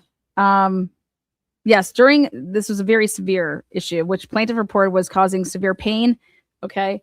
And he needed medical. Hydrocele? Okay. He fucking wanted it all. He's like, get rid of this, remove it. I want my nuts working. All right. The medical review panel made up of these people, which one of them, McKee, approved of this, and it was performed by Dr. Gullin. So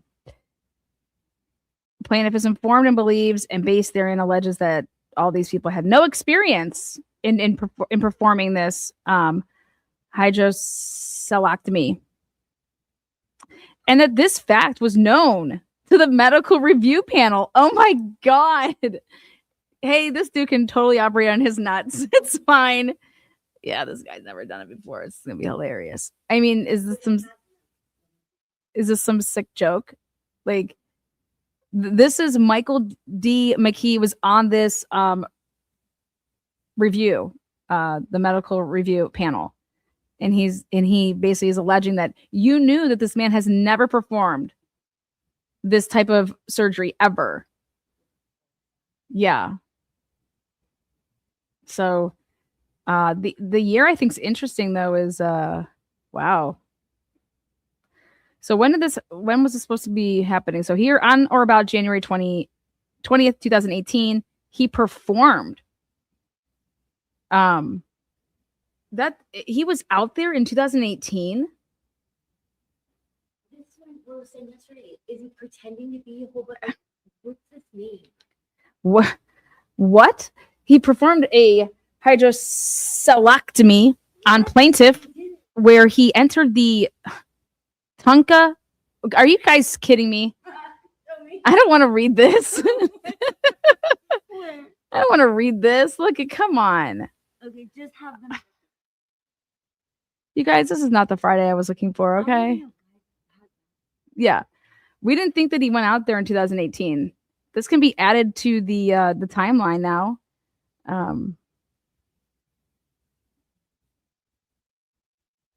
He went to Maryland. I thought he was in Maryland then. Dude, we're going to have a field day with this now. No, you don't. Read it. Point to it again so I can get. This sounds so frivolous. Say that to a dude with a swole. Yeah. Here, put it down there. Let everybody get a picture of it. Well, that's the word you don't want to say. No, but I don't want to say it, but I want the picture of it. If you really want the sack to show you what it looks like, I can print it off, but I just really don't. All right. So that happens on November 2018, okay? In November, I'm sorry, that's January 20th, 2018. Then in November of 2018, then, 8 months later, the plaintiff again experienced severe pain, okay, after the surgery and swelling in his left testicle area, and was again referred by an LCC medical provider to be seen by the same doctor, in which the medical review panel approved.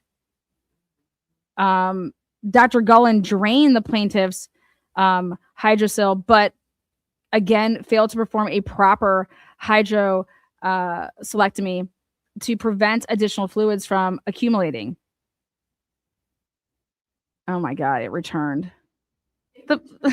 You guys, the plaintiff's hydrocele returned in or about February of 2019 and again caused the plaintiff severe pain and swelling. For the third time, again, same thing, same peeps, all involved. The medical review panel sent the plaintiff to the same doctor, Dr. Gullen. On or about March 19th, my birthday, 2019, Dr. Gullen drained the fluids from the plaintiff's hydrocele, but again failed to perform a proper hydrocolectomy to prevent additional fluids from accumulating. So it's just like repetitive. Like he just keeps fucking it up. He doesn't know what he's doing.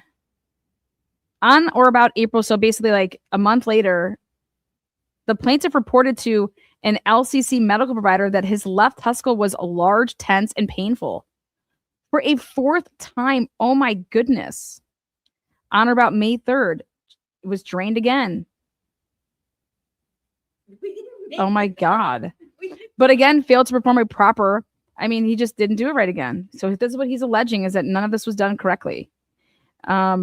Then on May 15th, 2019, during a follow-up appointment with Dr. Gullen finally referred plaintiff for a consultation with a urologist because plaintiff continued to have fluids accumulating around his left testicle.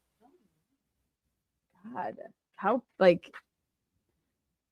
wonder if this was truly because of on or about May 17th. So that was literally he refers him on the 15th. He goes in on the 17th. Dr. Rowland, a licensed urologist, evaluated plaintiff and determined that a hydrocele was present and that Dr. Gullen had not properly performed a hydrocolectomy. Dr. Chin submitted a request form to LCC the same day seeking permission to perform what he, could not. Despite knowledge of plaintiff's serious medical condition and having received Dr. Chin's evaluation of the continuing and unresolved nature of the serious medical condition following 4 prior referrals to the same, Dr. Gullen, the medical review panel waited almost 5 months before approving Dr. Chin's surgery request on October 8th, 2019. That's really strange when you think about it here.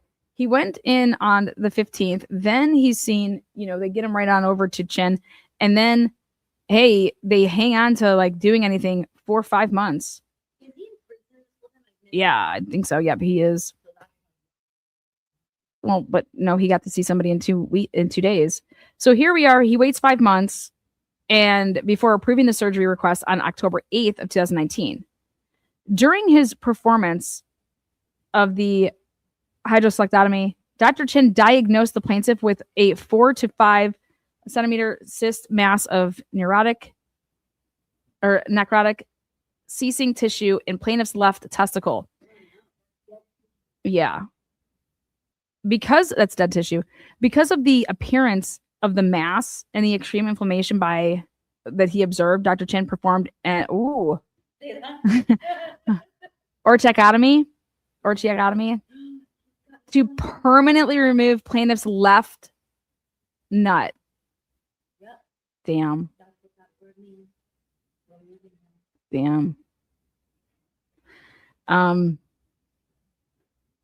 Wow. Plaintiff informed and believes and based therein alleges that it is Dr. Chen's medical opinion that if the proper hydrocolectomy had been performed at the onset of plaintiff's injury without invasive needles subsequently draining, oh my God, that he would have been fine. And he would have been able to, plaintiff's left testicle would have been saved. Save the testes. We're going to get some t-shirts. Prior to filing this complaint, plaintiff filed all NDOC grievance procedures. Accordingly, plaintiff has exhausted his administrative remedies and seeks to adjudicate his claim with the court.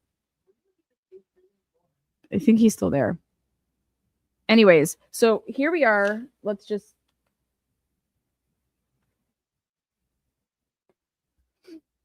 cause of action First cause of action is deliberate indifference to serious medical needs. Second cause of action, negligence.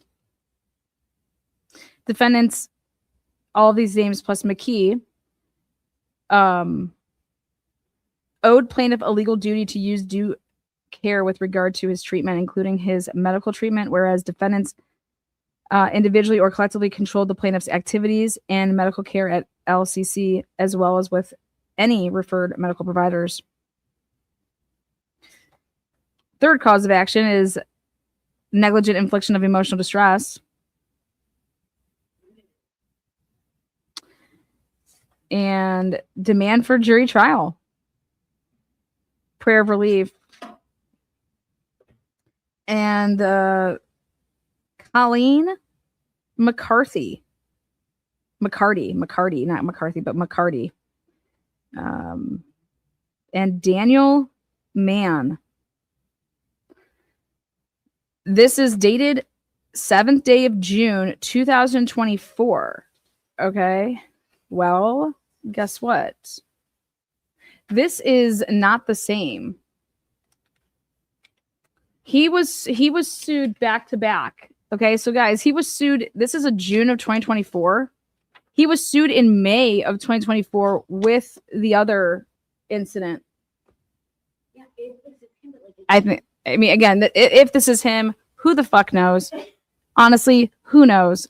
All I know is that would mean that a May 24th or a May 2024 filing, and then a June 2024 filing. Again, I don't know if it's him. The reason I'm telling you is this 2018 does not seem correct because he was in Virginia still. I don't know why he'd be part of the medical review panel. That does not make any sense. So I am 1000% in right now that this is not the same dude. But again, I could be wrong. But you showed them how it says D and how it like his Yeah. initial. The years make no sense. This sucked that it took them that long to like file something. This guy that, you know, this happened to.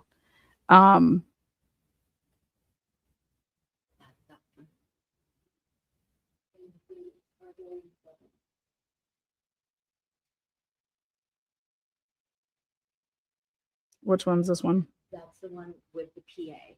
With the Yeah. physician's assistant. Yeah, this one's accurate. And the dates, you see the triggering dates. No, I don't. No, I don't They're on care. the left. Yeah, I don't think that does. He was dodging service. He had never gotten served until, I don't know if they did make service. Did he eventually go to Illinois and be able to give service? If so, that would not have happened till November. Again, so do you guys see how many Michael David McKee's there are? And I would love to know, if you pull up this guy's address, if he put down this man's address for an address that he gave his employers when he was with the firm that he went to in Vegas. I mean, this is just wow. Like, I'm going to now do a deep dive even more so into looking into the addresses that he was providing for his, I mean, usually you hang out as colleagues. Okay. Did any of these people hang out with this man? What has he been doing since 2018 to present day? So I am going to be cutting this part all out of my live, by the way, cutting it all out because I knew it was not him. But I think it actually goes to show, though, that let me get an address on that guy.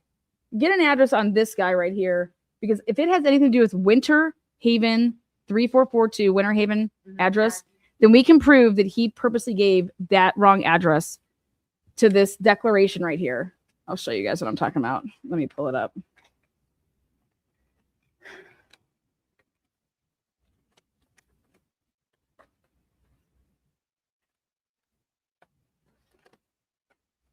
Wow. It's the declaration part. You want me to hand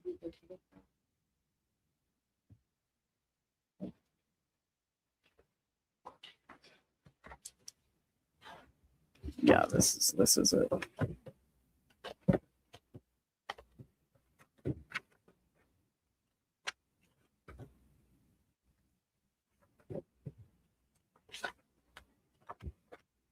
I can't believe that these people couldn't find. They're saying he was giving all these wrong addresses.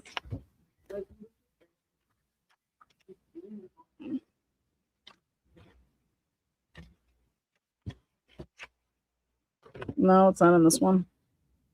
Our McKee file is getting way too big over here. It's the declaration that was put out. Hold on one second. I have it in my phone. I can print a new one.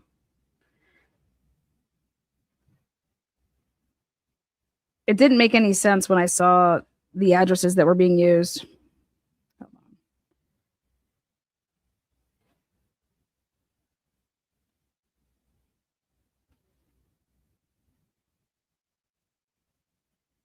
Here it is.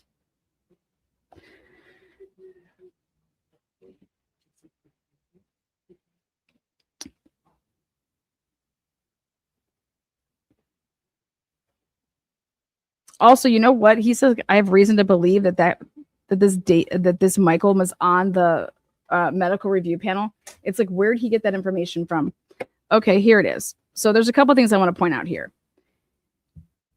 In May of 2024, the actual suit for the malpractice, okay, that we know, when he was interviewed, the lawyer from the firm that's representing the plaintiff here, the guy from the Las Vegas, he's a casino butler. 3344 Winter Haven Street, a condo number 101, Las Vegas, Nevada. Okay. The remark said no answer, all was quiet, no movement, blinds were closed. Then they go back there. That was on 9/30. Then they go on 10/1 of 2025. Now, mind you, he's already in Chicago. He bought his place in July of 2025. So in September and October of 2025, for them to then go back to this Winter Haven Street 101, I pulled the deed on that place. And I'm like, what the fuck? Ready for this? Ready for what the deed says? It says a Michael. It's a McGee, MCG, like this. If you go and look up this address, it's a real address. Okay. 3344. But guess who bought that place? A Mike McGee, GEE. And that's where I was developing and writing all this stuff down. I'm like, dude, I think he was looking people up that had the same freaking name as him or very similar names and was providing these numbers and addresses. And people can say that's Lana has no idea what she's talking about. Well, look it up yourself. Then on 10/1, when they go there, he said, this guy that writes, hold on, let me take out this address.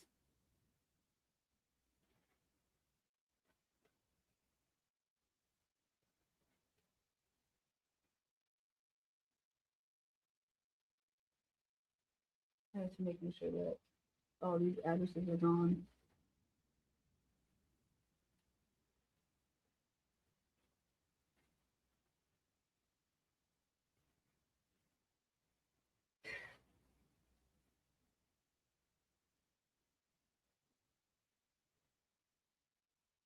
Okay.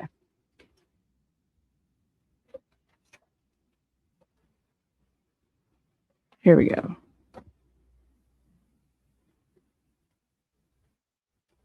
When you look at how they did this. So when they go out there on the 30th, Bruce goes. Bruce then goes back on the 1st. Okay. And the first time he went, he's like, there's nothing there. Okay. Then he goes back and he's like, I heard the TV. And then when I knocked, the TV was shut off. I rang the bell and knocked several times with no response. And that was, again, the attempt by Bruce. Then this guy, Craig, takes over. And Craig's like, I got this. Okay. So then 8 days goes by. All right. They didn't go to an address, but they spoke to Dr. Peter Carvalho. And he said that he was and had no idea where Dr. Michael McKee is now. Said he just disappeared. Okay. Now, there had to be way more said about this. All right. This is what you call lazy ass work. If you were trying to turn this into me, I would say, what the fuck is this? Just like that. I would have said, are you drunk? Are you high? What do you mean he just disappeared? When's the last time you saw him, Peter? When's the last time you physically saw him? Okay, awesome. Then that's first question. When have you physically saw him? Okay, we're trying to serve him here, right? Next question is okay, he worked in this building, right? Did he get mail here? Did he ever receive mail here? I don't recall. Yeah, but okay. Who hired him? Who hired him? Did he fill out, an address, a phone number? You just hiring people like could just, did he ever say where he lived?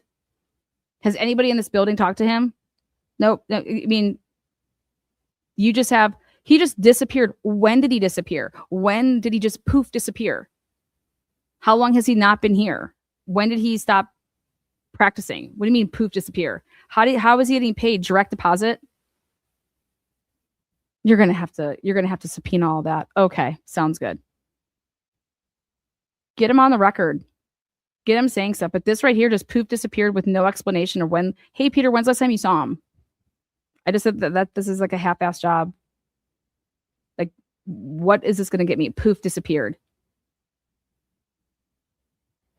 And now you have everybody running around saying like he just disappeared. So was he planning on coming to work one day and he had a surgery, scheduled and he just didn't show up for surgery? None of you guys did a wellness check on him because you guys give two fucks about him. Like, let's really spin this. So somebody just disappears and you don't think to yourself that the man could be dead? That the man maybe you should do a wellness check? I mean, these are educated doctors, right? Or are these friends and they're all lying for each other? Are these all unethical nuts? Anyways, go ahead and look at the physician's assistant. If you guys look at her photo, I think McKee would think that she's hot. She has a big smile.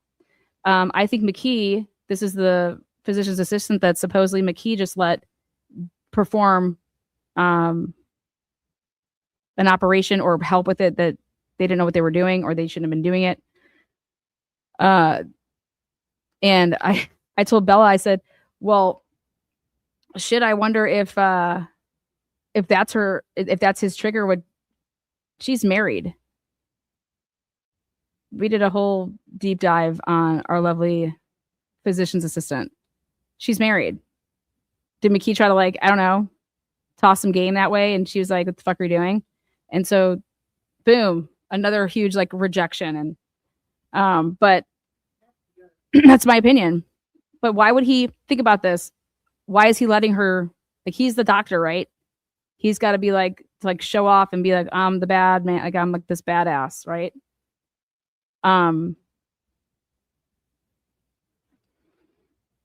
Why would you let some girl that doesn't know what they're doing do something? What are you doing? That's just so fucking dumb, right? So dumb. Well, unless you were had the hots for some weird ass shit, right? I just wouldn't put it past him. And he's a runner. And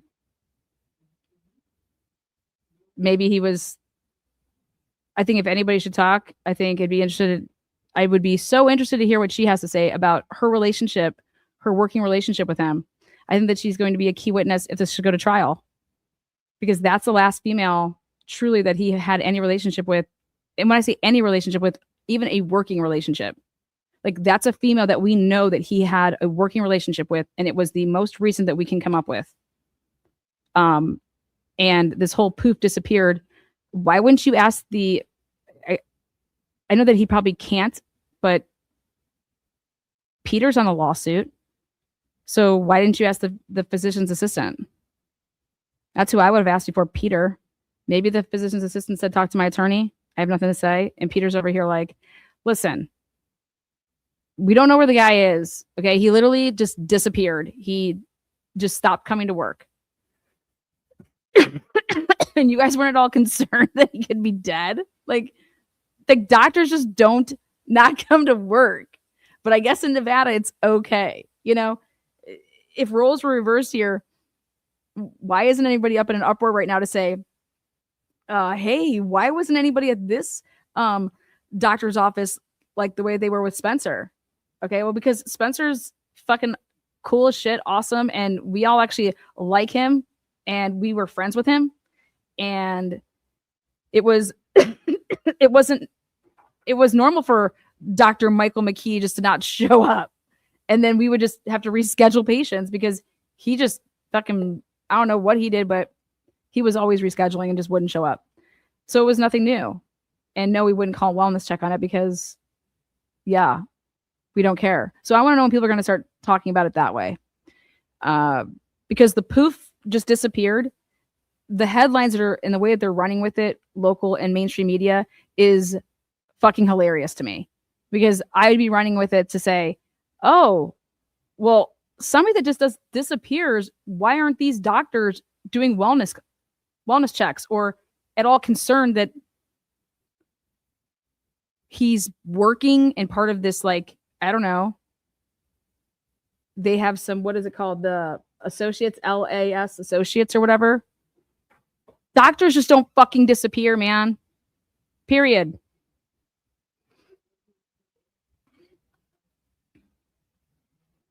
I think this hurts his chances of getting bail as well. But the lawyer said he was providing. So then let's read on. Listen to what they did then. Boop, just gone. So it's like, hey, well, let's move on to the next thing. So then on 10/9, and I think he meant to say 10/10 because this is not going in chronological order. So it says like on 10/9 at 3:52 p.m. Then it says at 10/9 at 8:37 a.m. You see that? I'd be like, yeah, y'all are. Look at that. Look at this. Chronological order is going backwards. Okay, we know it's going backwards. So wait, which way? 10, 10, 10, 10. Yeah, no. Right here. These need to be flip-flopped. I'd have a field day if I was like, why are these out of order?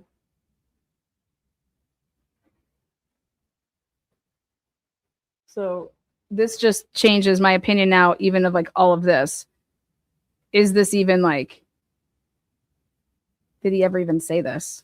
Who knows? But this should be before this. So he goes back over to his address. No answer, all quiet, no movement. And that's the first time that Craig, because the other guy was Bruce. Then what? Look at this. 8:37 a.m. Then 8:40 a.m. So these people, they all, who turned this in? Who wrote this as a declaration? This is fucking horrible. We wonder. Again, somebody tries to turn this into me, I would have been like, what the hell are you doing? Anyways, look at it.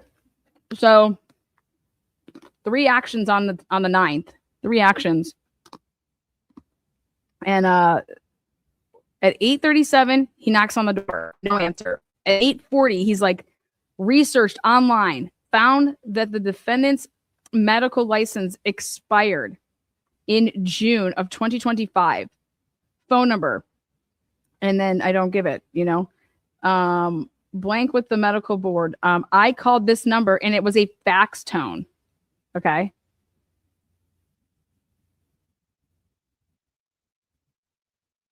Well, I'm just curious. Let's call it.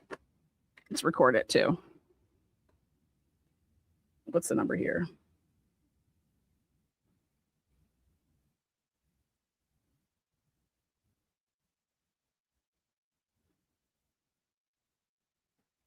Let's call it. There's two different numbers. What an idiot. Okay, we have a problem here. I have to print this again so I can show you guys how bad this is.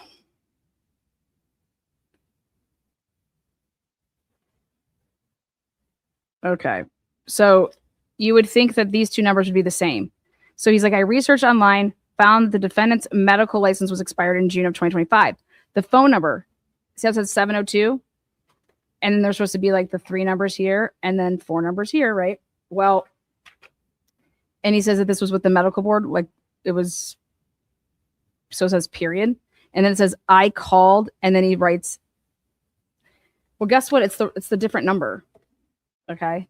What I'll show you what I mean by that is I printed it out again so I could show you the first 3 numbers and blank out the back.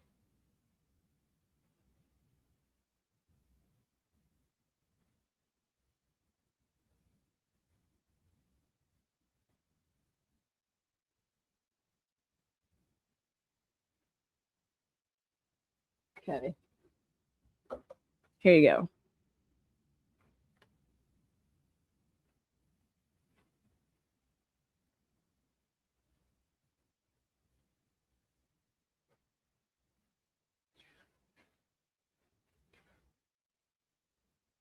All right. There you go. 449 and 446. Look at that shit. Ridiculous. Absolutely ridiculous. 449, 446. So why would you call 446? Is that just a typo? Like, this is so bad. But he means to be calling like the same number. So here, now we'll call. We'll do the phone call. And let's see what we hear. Put on speaker.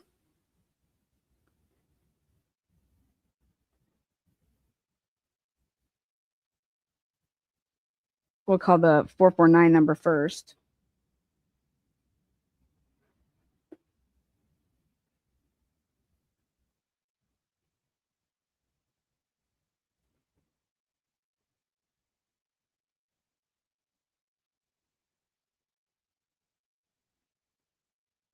Tu llamada se reenvió al buzón de voz. La persona con la que intentas comunicarte no está disponible. Graba tu mensaje después del tono. Puedes colgar cuando hayas terminado de grabarlo. Hi. No hablo español. Yes. Okay, next one.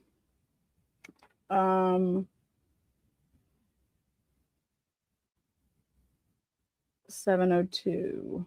Okay. Now we're going to call the same other number. So we have not gotten a tone with the, let's see, 1. Now we're going to call the 446 number.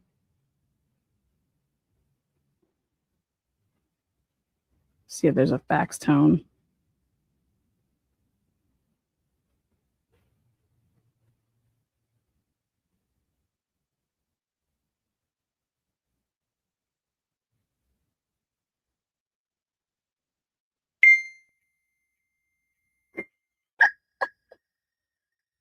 Perfect. So guess what they did? 449 number is going to a Spanish speaking voicemail. So we're gonna have to translate this. Okay, maybe we can translate that. And then the second one, which was the 446 number, he called the wrong number. So when he changed the 449 to a 446, that's why he got the fax tone. Okay, which matters. So, of course, when you called the 446 number, you got a fax tone, but the number that you had actually typed first, 702, 449 number with the same last 4, that actually went to a Spanish speaking voicemail. So let's try that one more time. We're going to translate it.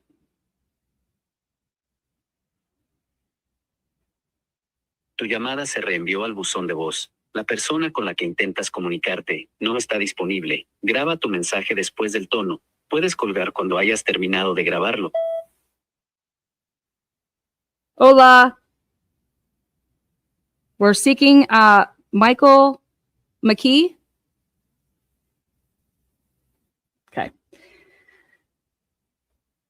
Now we'll run that through translator and we'll get it. Anybody speak Spanish? Okay. We'll be back, guys. Thank you so much. But as you can see, this is completely ridiculous. They write down the number that they say has the medical license here, and then they write down, but the number that I called, yeah, you wrote the wrong 3 numbers here. And so that's why you got a fax tone. And now this brings me back to Michael and Spencer both talking about the whole Spanish backgrounds and stuff like that. I don't know if this is a trolling. I have no idea what's going on, but it's crazy. But we're about to find out. But how that number would be associated with his right here, as you can see, it says he researched online and found that the defendant's medical license expired in June of 2025. The phone number that was with the medical board was that number. So the medical board had this first number, but when the guy went to call it, he put down the wrong first 3 digits. And so that's why he got a fax tone. And if he would have called 702-449 number, he'd be able to actually be adding to this and saying that, no, actually, I got the fax tone because I did it the wrong number. But when I actually called the right number, it actually was a Spanish-speaking male, and you might want to look into that, right? Like, think about that. This is a declaration, man, of due diligence. My fucking ass. You want to know what due diligence is? This is not that. So how do you write down and not realize when you're reading this back, it's not the same number? You wrote 449 and it's 446. What are you doing? Due diligence. Wow. So then it goes on to say on the 10th. So then the next day he just gave up. He's like, I'll give it the old college try the next day. And when he does that, he performed multiple searches in an effort to locate current addresses for the defendant. And he did all of these things. The Clark County tax assessor, the Clark County voter registration, Clark County, you name it, local telephone directory, online database search. It pulls from hundreds of thousands of sources. It does. Online social media like Facebook, LinkedIn, the local utility companies. That's a great way to do it. But he said when he tried to do this, and he lists all these, none of these 3 utility companies will release any information regarding their customers. Imagine that. Okay. Then the Nevada Medical Board license search, Illinois medical license search, most current address. Well, if this was, and then that's when they did that he went to that address then after that with the star.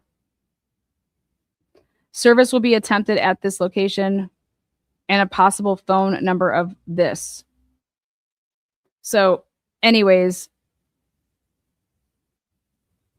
I don't believe that due diligence was used. Clearly he should be talking about the fact that the number that he gave, and he's saying that when he's talking about wrong numbers, there's no evidence here that you ever even called the actual right number to find out if there was any, which I want to know if the number that he gave with the Spanish speaking voicemail, if that person knows Michael McKee. Do you even know him? Why would he give up this number? You get what I'm trying to say? Like, is there any past relationship? That's all that I have. This is just wild. See you on the next one. We will be back. A lot more to come. Remember that the hearing got moved from the 19th. It'll be now on the 23rd. Even aligning more with what I said, that they are stalling so they can feature a grand jury to indict McKee on versus having a preliminary hearing. So we'll see how this pans out. See you on the next one.